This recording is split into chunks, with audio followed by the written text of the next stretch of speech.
All right, Erica, thank you very much. We're now joined by Linda Carson, and Linda going through really just all of the file tape and stories today. I mean, countless Suncoast scenes for Snooty's birthday. You interacted with the official mascot a lot. Yes, I love that guy.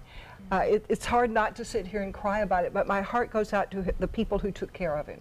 His trainers, the people that have cared for him every day, all day long, all of these years.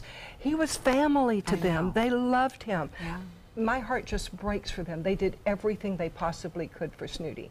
And you know, he made a difference in this world. Sitting right up there in Bradenton, he made a difference. Laws were changed because people loved Snooty and they began to look at other manatees. And so laws were changed to protect other manatees. So Snooty made a big difference in this world. Of course, you've known him longer than I have. I know, because 40 years ago, when I started on the air at Channel 44, or Channel 40 at the time, we did stories about the manatees, and we were doing stories especially about Snooty.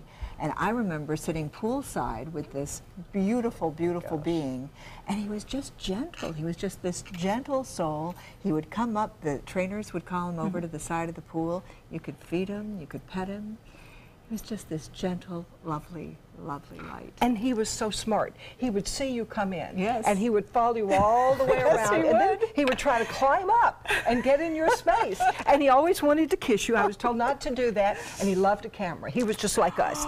A little camera came in, and he would go to it. A big camera, he headed for the big camera. Absolutely. Now, unfortunately, Snooty was the target of several hoaxes as well over the years. We'd always get the stories about Snooty's death, and then the South Florida Museum would confirm it. And to be honest, I mean, I think a lot of us were waiting for that today. We were waiting for them to confirm, no, this is just a hoax, it didn't happen. But I mean, what was it like, you know, once that really sunk in? I just never thought it could happen. Of course, we don't think that about things that we love, and we really love Snooty, but you know, people were watching him because manatees usually live just a few years in the wild. That's right. And at 69 he was setting world records, and the scientists were learning so much about Snooty. So every day he could live meant a lot to science. So he was very important, and people are watching him in other countries. You know, there was a camera in there. There you go. He loved his camera. There was a camera in there, and they were watching him all over the world. So people are mourning all over the world right now. Absolutely. I mean, what an ambassador for, you mentioned his species, but also just the Suncoast. We've seen letters come in from the Grand Canyon, and people have Snooty stuffed animals they'll take pictures with from time to time, right? And we just know how heartbreaking it truly is. And you know what? You saw him in his element, really, around other people, too. I mean, what was it like when it was a packed house in there? And, I mean, how was he interacting with the community? Snooty didn't know he was a manatee.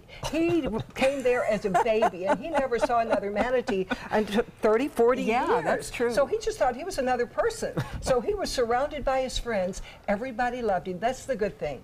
Everybody loved him, so he never knew anything but love. So we can take comfort from that. Absolutely. And this was a wonderful situation where you had the human interaction that was a positive outcome for this beautiful mammal. And so we get an opportunity to see that we can make a difference. As people, we can make a difference in the lives of these gorgeous, gorgeous creatures. And we'll never forget him. Absolutely. No. And as close as many get to a manatee, you know, you're not supposed to obviously touch him in the wild, but Snooty was just everyone's friend. He was lovable. He was everybody's buddy. Was. Well, as you mentioned, people just across the Suncoast and the world are responding today to the tragic news. Viewers and many more commenting on our Facebook page. Here's a few of them. Sherry posting, "My family has been visiting Snooty since 1986 when they decided Snooty needed a bigger pool. And years ago, when my daughter was 9, she went to school in Ohio, asked her teacher if she could sell her toys to help raise money for that new pool. The teacher allowed the sale, and all of those proceeds went to Snooty's new pool."